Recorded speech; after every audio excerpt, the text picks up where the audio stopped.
Good afternoon. It's about 1:30, 2 o'clock Sunday afternoon. Um, this is keeping my word to my God. So I was recently in an interesting place, and I promised that when I got out, I would share the word of God and just do more in ministry. So actually, my partner she's a real praise warrior, is texting right now. We were supposed to be doing this together, but I'm going to do this part, send it to her, and then let her do her part. So this is my message for today. It's about the name of God. So you'll hear some churches say it's the Tetragrammaton, it's the unknowable, it's the this, it's the that. Some groups, some religions, that's a lie.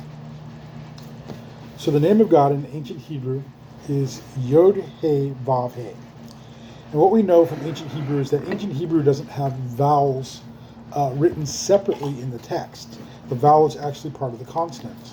Like the letter Yod is Yod or Yod. He is Hey. It actually has a consonant in it unless acted on differently by the next consonant. It has the vowel in it unless acted on it differently by the next consonant. So all of the words have a natural pronunciation built into them. The words are still the same today, even with the Begad Kefats and the Dagesh, which are the little marks that are now put on it. So every word in Hebrew has a meaning. Like Aleph, for instance, which is the letter A, and we should say this, I'm speaking in English, which has the alphabet. The alphabet comes from the Aleph bet. So the letter A is a line with a dot below it and a dot above it.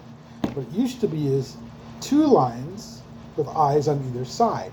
It's the symbol of an ox, which is the source of power for the agrarian society, which created the language. So to simplify it, they just drew a line across in a slant with an eye on each side so that now you understand that's an ox. So when we say Yod He Vav He, Yod is the hand. He anciently was grace. It was seeing a gift, seeing something brought to you that you didn't deserve. Today they say window or seeing. Vav is a coat hook or a nail. And then He. So Yod He Vav He is the hand of grace nailed in grace. It's actually what the ancient name of God means. Some organizations say that it's actually because Hebrew doesn't have a separate number system either. Like Aleph is 1, Bet is 2, so on. Bet means house. And there's a picture of a house. It looks like a wall on a roof. He is like a window frame. Doesn't have the closer at the bottom.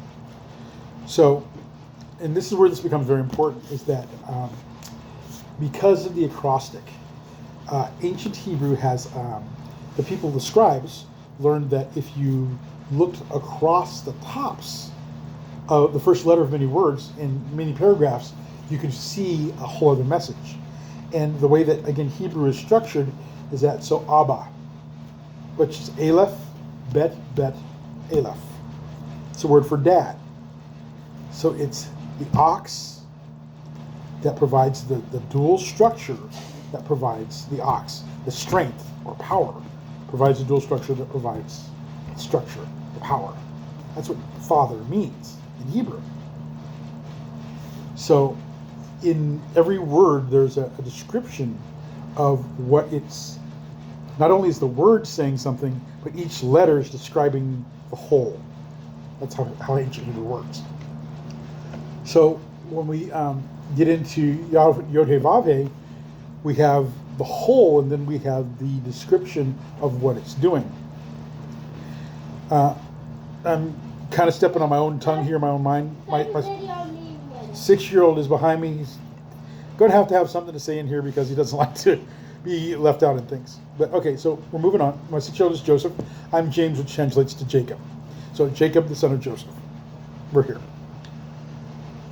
So when Christ was hung on the cross, we see, hey, no, that's not what I'm doing. We see the hands of grace nailed in grace. He chose to be there. He through grace, stood even when the Spirit of God left the body. So it was just the man's body there hanging because God could not die. It's one of those immutable things. So we have that going on. I have a TV on in front of me. I'm going to turn it off. There we go. So what we have is Christ on the cross doing what the name of God is.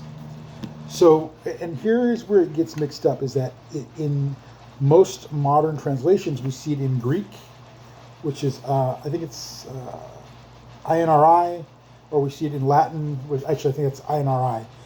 We see that those two different ways of saying the same thing, but they're not in Hebrew. And it's in Hebrew where we find the truth. So in Hebrew, it says his name. So there's no, again, James, Jacob, but it's Yaakov. There's no hard J at the time. It's a Ya. So Joseph is Joseph or Yusuf. You hear that in Arabic still today. So Yeshua, Joshua, is what his name actually translates to directly. We have this weird thing where we went from Hebrew to Greek to Latin to English.